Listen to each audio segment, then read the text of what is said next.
Why was it formed? Good morning, Desiree, and good morning to your viewers. Thank you for inviting me.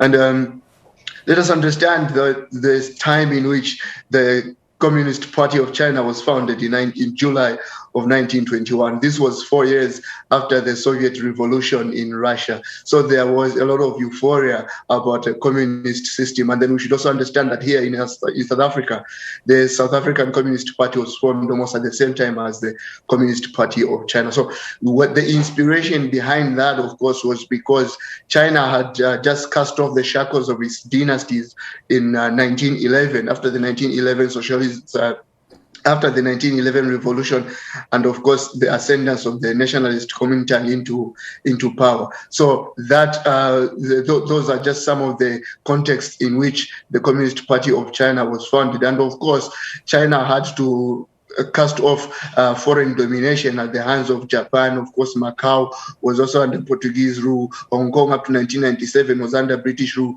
So for China to make sure that it asserted itself, it needed a party such as the Communist Party of China, working at some point in concert with the Kuomintang, the Nationalist Party, which later on was exiled into Taiwan. So for them to forge this united front against foreign domination, they needed that particular synergy, and that has come to fruition. Of course, a lot of good things have happened since the Communist Party of China came to power in 1949. It cast off the warlordism, which was very rife in China at that particular moment, and it has managed to keep the People's Republic of China as a unified whole, even though they still regret the fact that up to now Taiwan has not been reunified with the People's Republic of China. That is mainland China. Yeah, just in terms of the China of today and how it relates to the world, as a sense of rivalry and competition with the West and camaraderie with the South,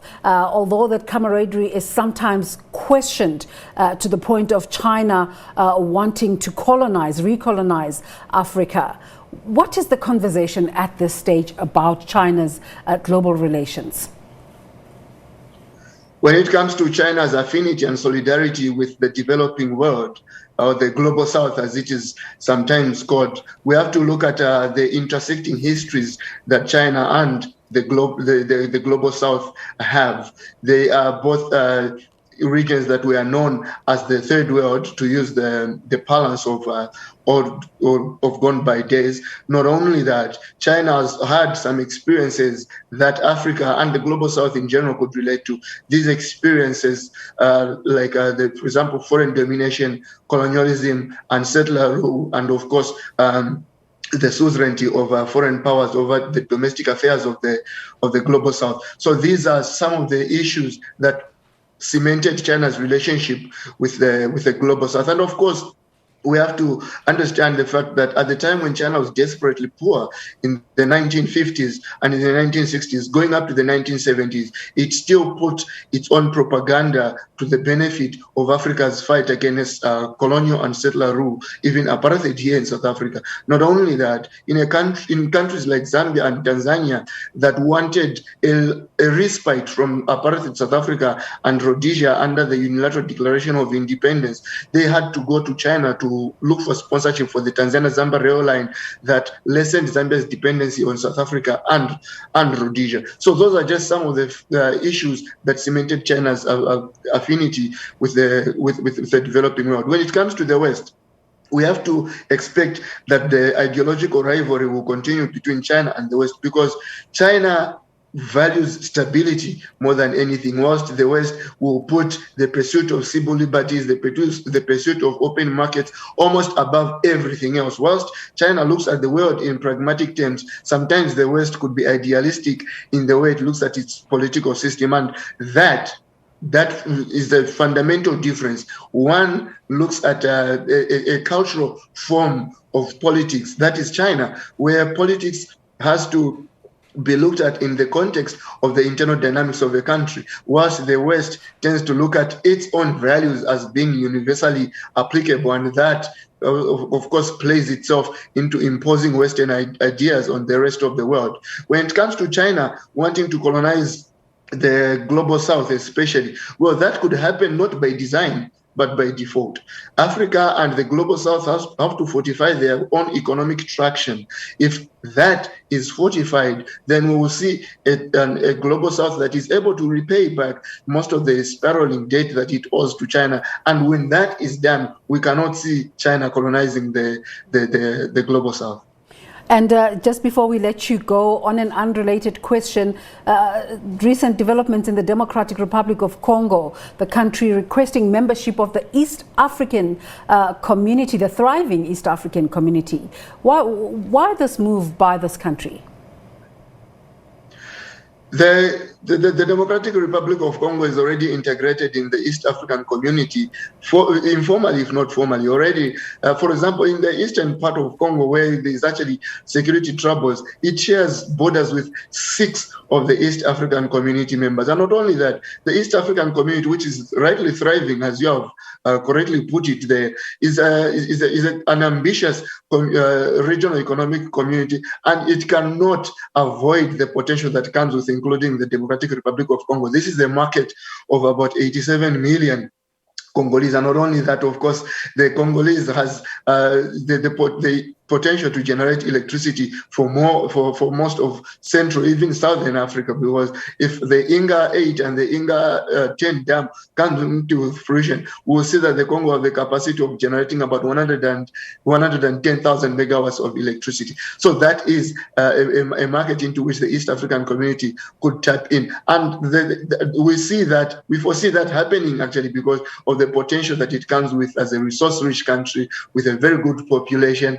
And of course, that has to be looked at in contrast to what has happened to Somalia, which has been urging for its own inclusion in the East African community since 2010 or 2012 with little success. But the Congo is a promising prospect, and this would be a mutually beneficial relationship. Would love to invite you back another day, Dr. Emmanuel Matambo, just to talk about the economic impacts of this decision should it go ahead. Dr. Emmanuel Matambo is the China International Affairs researcher at the University of Johannesburg. But just to continue looking at the Chinese Communist Party's milestone of 100th anniversary celebrations, we're now taking you to Hong Kong. Our correspondent Richard Kimber is live for us there. Very good morning to you, Richard. A celebration of the Chinese Communist Party's centenary, but also marking the anniversary of Hong Kong's return to China. There's often a confusion about how to relate to China, mainland China and Hong Kong. Just make that clarification for us. Yes, that's right. Today is the 24th anniversary of Hong Kong's handover back to China from the UK. That happened, of course, in 1997.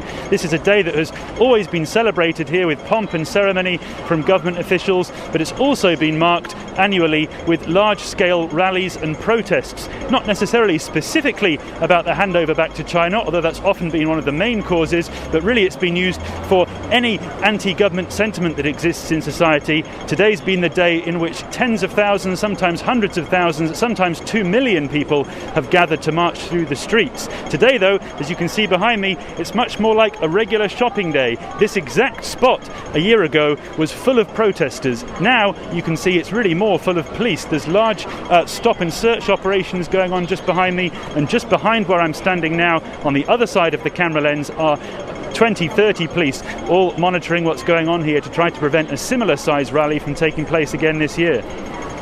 It's interesting that you speak about the protests that took place just before the lockdown, which had such a massive scale. And it's great that you're at that street where we can juxtapose the images. How is Hong Kong now? Is there a sense of protest fatigue, or is there still a sense of wanting to go on with the fight against Chinese rule?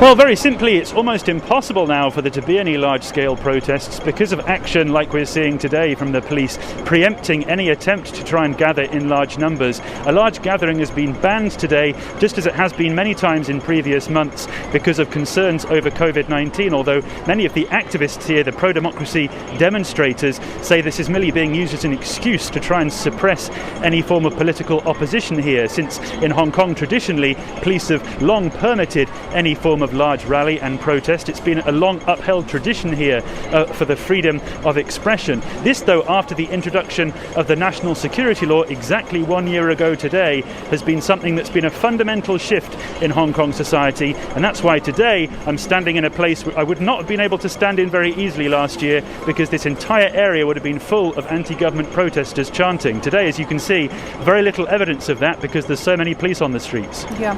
Richard, any sign, talk to us about COVID-19 restrictions in Hong Kong. You've touched on it a bit. What are the latest restrictions? Things are being gradually eased here as the situation has been pretty good really in the recent weeks. There have been very few, if any, locally transmitted cases in the city, and the government's really now trying to open things up. Today's a public holiday here, of course, to mark the Centenary celebrations in China, and you can see it's a very busy shopping day. This area full of people out and about, just as they would have been pre-pandemic. Everybody, like myself, of course, wearing a face mask, and that's a mandatory requirement. But ultimately, the next step for the government here is really to try and open up the borders and get a resumption of global tourism to Hong Kong, which has really lost its status as an international tourist hub because of the COVID-19 pandemic and has decimated so much of the local economy here. So as things start to settle here, and we've had, as I say, 3 or 4 weeks of very little, if any, locally transmitted cases, the expectations are and the hopes are that the city can start to open its borders and welcome back those millions of tourists that help fuel the economy here. Quite an irony, isn't it, that you were celebrating communist China and yet the population in hordes is out shopping in a capitalistic way. Well, exactly. I mean, the government here was very much promoting this as a day of celebration, not just because of the Centenary, but because they see that as this process continues of Hong Kong becoming integrated into China, they say this will bring more economic prosperity for Hong Kong and will remove all of the uncertainty that built up during the months of anti-government protest here, when streets like this one here were overrun with members of the public protesting, leading many in the business community to be unsure about Hong Kong's international financial status. The government's trying to press upon people the idea that this new national security law has brought that much needed stability and eliminated all of that political uncertainty here. But the question here is at what cost? Because so many activists and the international political community are very concerned that this legislation is being used not just to stabilise the economy, but in fact to suppress all forms of political opposition and the freedom of expression that comes with holding protest rallies. And just finally, of course, we've just seen in mainland China, they've already had the official celebrations with the fly past. How is the Hong Kong government expressing their celebration or in terms of how they mark this centenary celebration?